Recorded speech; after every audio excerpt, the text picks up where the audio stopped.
The history of gates. No, not Bill. If you had told me some time ago that I could fill up a couple of pages writing about gates, I would have seriously questioned your intelligence. But in retrospect, it seems there is much to be learned about these complicated devices, some of it the hard way. I seem to remember most of my early gate education consisted of shouted instructions like, "Don't ride the gate!" "Were you born in a barn?" Or, "Who left this gate open?"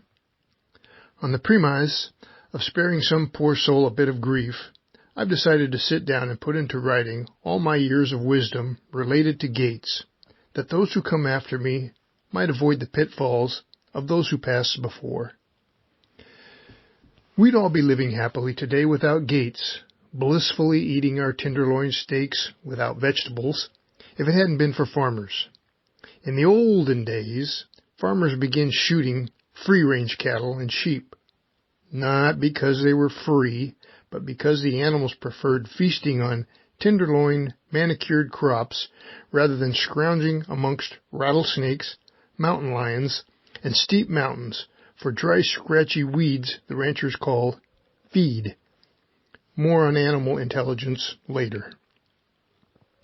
It wasn't too many years until the ranchers began wondering why their livestock herds were shrinking. Collectively, they suspected these new sodbusters were not enamored with livestock eating their crops, as evidenced by the bones scattered around the cornfields and the homesteads. Resentful of the farmers' selfish nature to protect their crops, the ranchers concluded that fence might contain their wandering bovines, keeping them away from the all-you-can-eat salad bars they so loved. At a local Cattlemen's Association meeting, the purchase of some newfangled barbed fence wire from Sears Roebuck in Kansas City was approved. 2 days after delivery of the fence wire, Sears received an expedited order from the Cattlemen's Association for 1,000 pairs of leather gloves. Nobody ever accused ranchers of being the sharpest knives in the drawer. Once they got all the livestock fenced in, one sharp-eyed rancher observed, "Hey, how do we get them out?" Thus, after some trial and error, the first gate was invented. This was a defining moment in agricultural history. Some believe not for the better. The original gate concept, as passed down through generations of old-timers, is widely attributed to a local resident named Sonny Beach. To hear the old-timers talk, it seems Mr. Beach was responsible for quite a few ranching innovations in his time. The first gates were just portable fences, made from the same barbed wire as the fence. Gate openings were somewhat larger than a wagon team, maybe 10 to 12 feet wide. At least the second one was. Word is that a hired hand named Jake, who worked for the Ace Reed Ranch, built the first gate the width of a cow to facilitate bovine ingress and egress. But after loading his tools into the wagon, he couldn't get home to the barn because the wagon didn't fit through the gate. Early fence wire gates used small limbs cut from nearby oak trees for wickets. Scientists would call these limbs nonlinear, meaning no flat or straight surface longer than 3 inches. These limbs were spindly curlicues about 4 to 5 feet tall, maybe 2 to 3 inches in diameter. They were nailed vertically every couple of feet along the gate wires. They were meticulously chosen and perfectly balanced, so the gate pulled in 10 different directions when you picked it up and tried to close it. And if you didn't slam yourself in the shin or the head while trying to close the gate, you weren't trying very hard. The wire gate was tethered to a post on one side of the gate opening, using the barbed wire, matching the number and spacing of the fence wire strand for strand. The other end of the wire gate, the free end, terminated with one of the aforementioned oak wickets. Said wicket was captured to the mating fence post under tension by inserting the bottom 12 inches of the wicket into a wire loop attached to the fence post. This action required a kind of hoedown dance, using one or both feet while clutching the top of the wicket and stretching the wire gate across the opening such that the bottom of the wicket would actually fit into the bottom wire loop. Note, in addition to strength, some agility is required. If, when you manage to capture the wicket bottom in the bottom wire loop, you need only compress the top of the wicket to the fence post until the upper wire loop slides over the top of the wicket. Simple, in theory.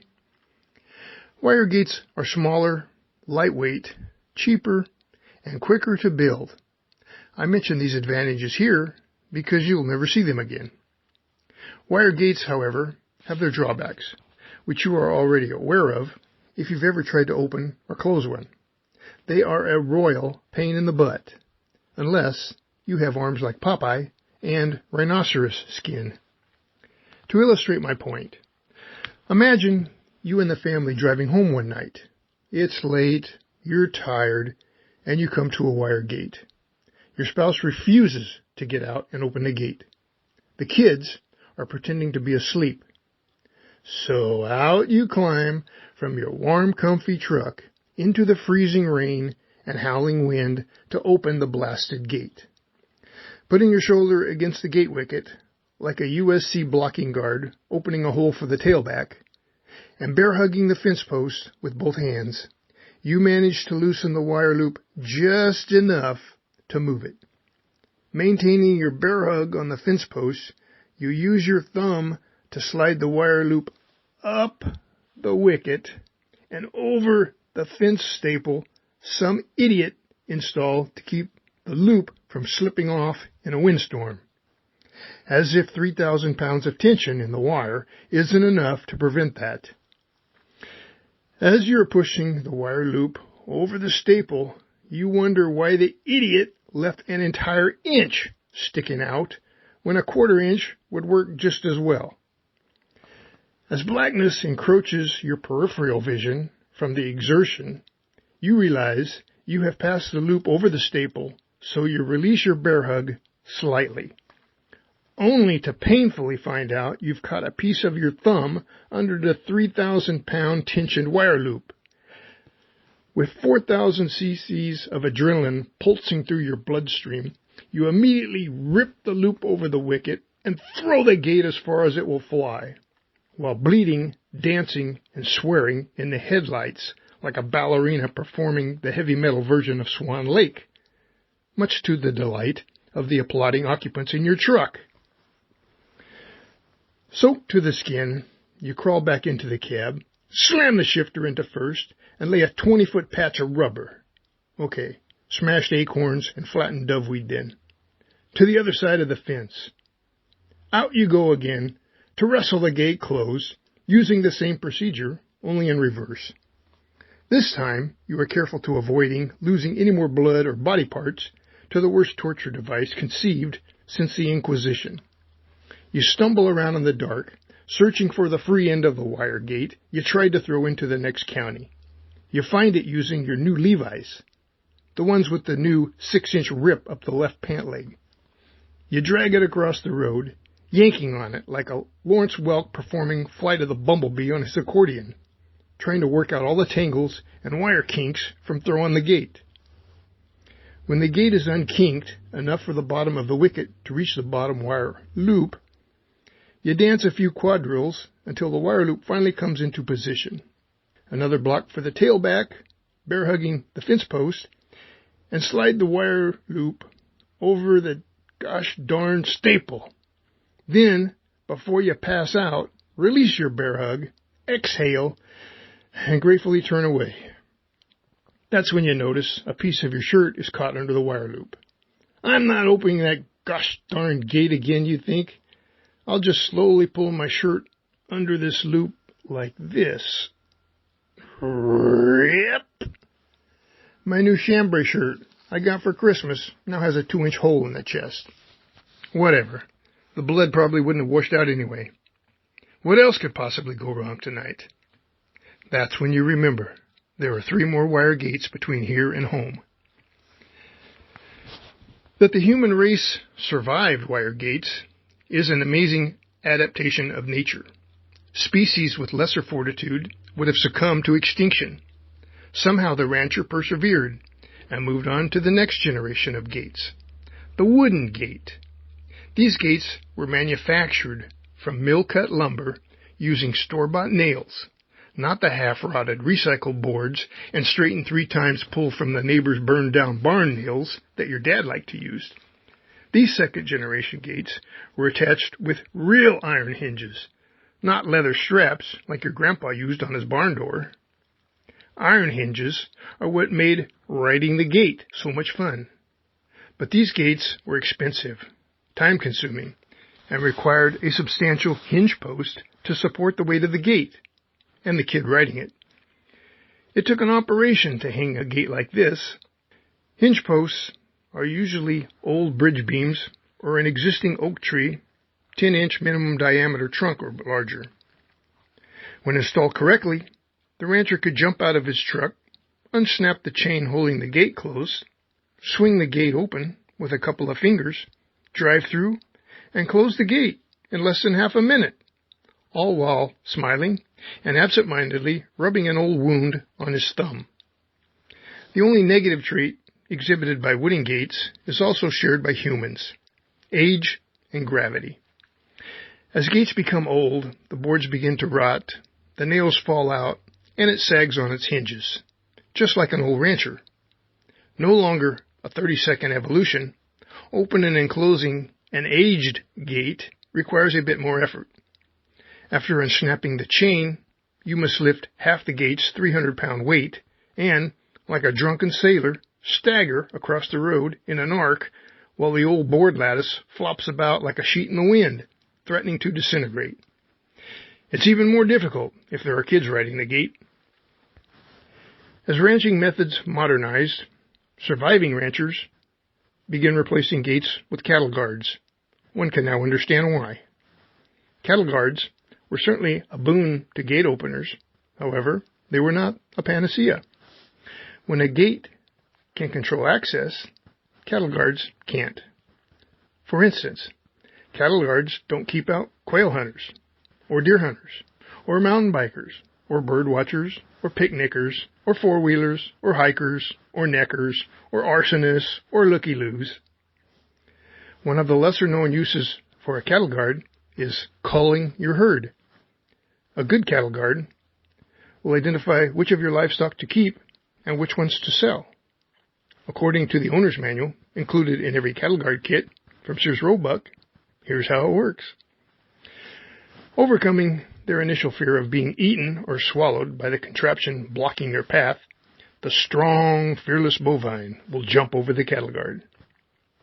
The smart, fearless bovine will place their hooves on the bars, avoiding the openings in between, and walk across. Lastly, the stupid, fearless bovine will be standing in the cattle guard, about 1.5 feet shorter than their natural height, waiting for you to come along and find them. The intuitive rancher will immediately load each of these animals in his truck and head to the livestock sales yard. The cerebrally challenged rancher might keep and interbreed these types of livestock, leading to premature retirement, or worse, a return to wire gates. Today, you might use a combination of all these methods on an operating ranch. A locked gate is normally used to control perimeter access to a ranch. Once inside, cattle guards allow crews freedom of movement between multiple fields connected by ranch roads. Perimeter gates are secured using bulletproof chains and ballistic locks. Otherwise, your security is superficial and susceptible to kids with .22 rifles. Some perimeter gates have one lock. Some have 20. Everybody with a valid need has their lock on your perimeter gate. I have seen gates where only a single chain link separates each lock. And if you think 20 locks on a gate is extravagant, be advised that multiple keys exist for every padlock, and, along with combinations, where used, are passed around like measles in a daycare center. Who really needs access? This varies according to the situation. Entities usually include, but are not limited to, the ranch owner, his contiguous neighbor, his landlocked, non-contiguous neighbor, their families, friends, relatives, acquaintances, dentist, tax preparer, therapist, mechanic, hairdresser, Little League coach, bank teller, box boy, babysitter, Boy Scout troop, priest, school bus driver, etc. And if that's not enough, don't forget Department of Forestry, Department of Wildlife, the power company, the telephone company, the trash man, the tax assessor, the fire department, police, mailman, etc. After a year or two, you've forgotten why you need security in the first place. Everywhere you encounter a gate, you can also expect to see signs posted. Posting signs, another historically significant achievement, would be better discussed in a separate chapter where we can delve into adult illiteracy and random target shooting.